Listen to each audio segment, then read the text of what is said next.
Southside Johnny called me at my mother's house one day in the spring of 1976. See, this is why I don't want you near me when I'm trying to work, Lou.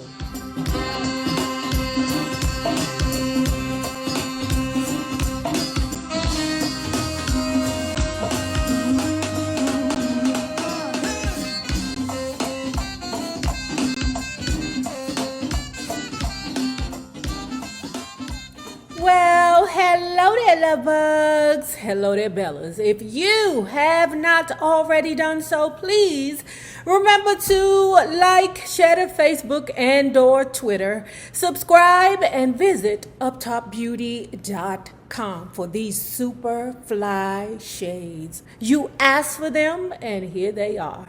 And if you are not already a part of this book club, please hit our Patreon link below and or the join button here on the YouTube, and for a small monthly fee of $5, you babies, yes, you can be privy to all the shenanigans before the YouTube gets it, if the YouTube gets it. Now, let's continue talking about Ronnie Spector's Be My Baby. Southside Johnny called me at my mother's house one day in the spring of 1976. I don't think I'll ever forget the call. Ronnie, he asked me, "What have you got planned for the summer?" "Not a thing, Johnny," I answered. "Well, get on your dancing shoes," he said. "You're going on tour." I nearly freaked. Johnny was going out on the road to promote his first album on Epic Records. And according to him, our duet on You Mean So Much to Me was the hottest thing on the record. And he explained Epic was willing to pay me to get out on tour and sing it with him every night. You'll also get to do a few of your own songs if you like. Working with Southside Johnny, I made friends with people outside the band too. Steve Popovich was a big shot at Epic Records, and he was one of my biggest fans at the label. He always told me that he'd love to record me on my own if he ever found the right song. I knew Steve was a good guy, but I never took him very seriously until he called me from Epic Records one evening in December of 1976. "Ronnie, Stevie Van Zant's down here with me," he said, "and we'd like you to drop on by if you've got the time." "Sure," I said. "What's up?" "I think we found a song for you." I practically flew down to Epic, which kept offices at CBS Records on 52nd Street. When I walked in, Steve Popovich already had the mystery song on the turntable. I was up all night listening to demos when I came across this one. He said, "It's a Billy Joel cut, Say Goodbye to Hollywood, and I think you're going to be surprised." People have told me that my singing on the record is as strong as it's ever been, and I'm not surprised. Say Goodbye to Hollywood is all about a girl who picks herself up and says goodbye to Hollywood and all the people who've let her down. It was the story of my life, and I really got behind the emotion on that one. I wanted Say Goodbye to Hollywood to be the best record I'd ever recorded because I knew that if it hit, I really would be able to say goodbye to Hollywood and Phil Spector forever. The record turned out to be what Steve Popovich called a turntable hit, which meant that it was a song the disc jockeys wouldn't stop playing on the radio even though it wasn't selling in a record store. We were just finishing my vocals when this little guy walked into our studio and whispered something to Steve Popovich, who was one of the producers of the session. Steve didn't say a word, but he got right up and ran out the studio. None of us could figure out what was going on, but when Steve walked back into the studio a few minutes later, his eyes were red, and we thought we smelled liquor on his breath. All we said was, "Let's finish this one up and get out of here." We did the last few takes, and then Steve gave me a ride back to my hotel. That's when he told me Elvis had been found dead in his bathroom that morning. "Oh my God," I said. "Why did you wait so long to tell me?" "I would have told you sooner," he said, "but a lot of those guys in the studio knew Elvis, and I wasn't sure how they'd take the news. I only had this one day in the studio, and I couldn't afford to take a chance that you guys might not be able to make it through the session. Steve was right. Everyone was pretty shaken up, even me. That's when I decided I had to have a baby. If I couldn't make my mark on the world as a singer, then maybe I could do it by raising a child. I was sitting on Clifford Terry's bed when I asked him to get me pregnant. He thought I was joking. I don't know if you've noticed, he laughed, but making babies isn't exactly my forte. Because you're gay, I asked him. But that's why I picked you. Oh, he said with a little smile. That's when I knew I had him. You're not interested in women, I explained, and I've given up on men, so we're perfect for each other. I want a baby, but I don't need a man attached. Girl, yes you do. You need somebody to help you pay for that baby. When you drunk, who gonna watch the baby, Ronnie Spector? You're the only guy who can help me. Then he started to laugh out loud. Okay, but if I'm going to do this, he said, reaching for a gallon jug of red wine that he always kept nearby, I think I'm going to need a little help. We both got drunk and had sex that night, but no baby came of it. We tried again once or twice later, but I could tell I wasn't going to get pregnant this way. I got so depressed by the whole thing that I finally gave up on having a kid of my own. The truth is, I was lucky Cliff didn't get me pregnant because I really wasn't ready to be a mother. Bingo! I still didn't understand what it really meant to have a baby. Looking back at myself in those days, I probably would have been better off just playing with my old dolls. My romantic life had been one washout after another ever since the divorce. And after a while, I just gave up on ever finding a husband. Clifford Terry was my steady date, and I was perfectly happy going out with him. Who needed romance? That was my resolution in March of 1978. I met my future husband at a show called The Neon Woman. It was another play starring Divine, and it was running upstairs at Hurrah, which was New York's first rock disco. Cliff Terry took me, and he knew everybody in the place, so naturally we got invited to the backstage party after the show.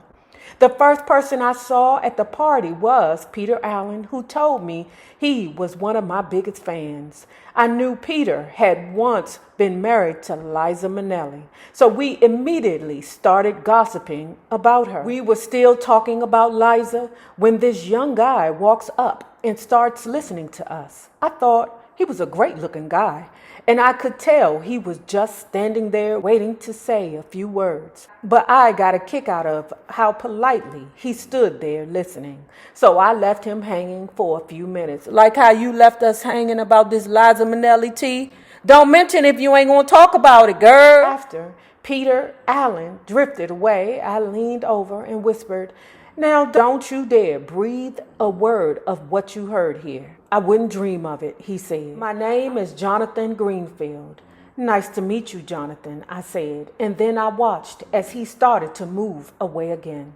He was a big, broad-shouldered guy, and there was something so sweet and open about him that I couldn't take my eyes off of him for the rest of the night. I went back to see The Neon Woman every night for a week, which confused Cliff, who knew I didn't like the show that much. But I finally had to tell him that it wasn't my love of theater that was driving me down to Hurrah every night.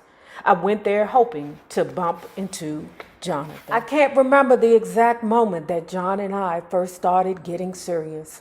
By the end of 1978, I had moved into a one-bedroom apartment on the Upper West Side at 94th and West End Avenue. John didn't live far away, so I ended up calling him whenever I couldn't handle something. Child, that's normally how it works. You know, especially when you're a single woman that's good in your singledom. All you do is just keep a little friend, Mr. Charlie, you know, a couple of blocks down. You call him, you know Mr. Charlie like you. But you call him, "Mr. Charlie, hi, can you come over here and fix his toilet? You got a snake, it's a bunch of doo-doo in there.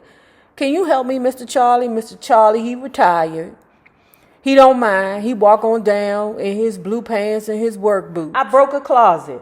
I knew I could get him to fix it. If I couldn't get a guy to leave after a date, I'd have John come over and scare him away. Jonathan Greenfield was the one guy who could handle anything I threw at him. It was in the middle of a cold January night in 1980 that I got the call. The phone woke me up at about 1 in the morning, and I could hear from the static on the wires that it was a long-distance call. Veronica Spector. Yeah, I said, shaking the sleep out of my head. Who is this? My name is Dunham. I'm a social worker with the Los Angeles County Department of Juvenile Corrections. Do you have a son named Dante? So let me tell you what's going on with Dante, okay? Dante found it in his heart to just pick up and just leave Phil Spector's house, okay? Along the way, I think Phil adopted 2 twins also. Not 2 twins, but a set of twins, okay? So you got Dante there, and you got the set of twins there with Phil Spector. That is scary. It kind of reminds me of the Cat Williams situation. I don't want no smoke with you, Cat Williams, but we know that you have some kind of something that when your meds aren't calibrated correctly, you will jump on the back of a chicken and fly. I don't have no problems with you, but you got the propensity to want to fight. Chill. I called my lawyer, Jay Stein, and asked him if he thought I could get custody. Under the circumstances, he answered, I'd say the chances are excellent. That was all I needed to hear. The next morning, I withdrew every cent I had in the bank and got on a plane for California. I was going to fight Phil on this one, even if it cost me everything I had in the world. By the time I got out to California, Jay had already pieced together all the facts. And it was a story that blew my mind. Apparently, Jay explained, Dante ran away because Phil wasn't feeding him. According to what Dante told the social workers, Jay said Phil would deprive him of supper as a punishment whenever he didn't do his chores.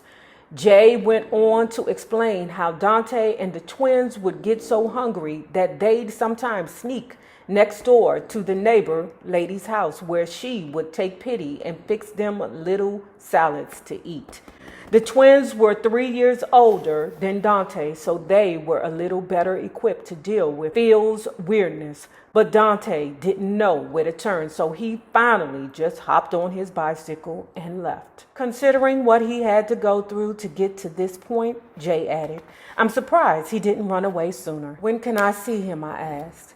He's at a foster home in Baldwin Hills. I can drive you over there. I was thrilled to be a full-time mom again, but it wasn't long before I began to see what a tough job that could be. Because the child was living with Phil, when she had visitation with him, she would always bring a gift. And it's not far-fetched for a parent living outside of the home to want to give a gift every time they see the child. It's not far-fetched at all. Now, yes, there was some support that Phil Spector was providing for Dante. She tried to give Dante everything that he wanted. She soon found out that he was spoiled and that he had the neurotic behavior of his father. When Dante wanted a bike, I went out and bought him one. If some kid on the playground stole it, I'd go out and buy him another one. I didn't understand that it was okay for a mom to say no sometimes, but I was learning fast, and they were very expensive lessons. I was going broke. I couldn't believe how much Dante took after his father. He even tried to bribe the kids at school into being his friends. I discovered that after his teacher called to complain that I was giving my son too much allowance. Then she described how Dante would buy a big sack of penny candy and pass it out to all the kids at school in exchange for their friendship. Dante starts to feel like a real popular kid, she said, and then the candy runs out. When I tried to talk to Dante about things like that, he'd just cross his arms and stare off into the distance. He could be just as moody and stubborn as Phil ever was. And he'd stay like that for days. Oh my God, Lou is gonna make me wreck his ass, y'all. Dante just got more and more headstrong until finally he wouldn't listen to a word I said. We had our worst fight on Halloween 1980.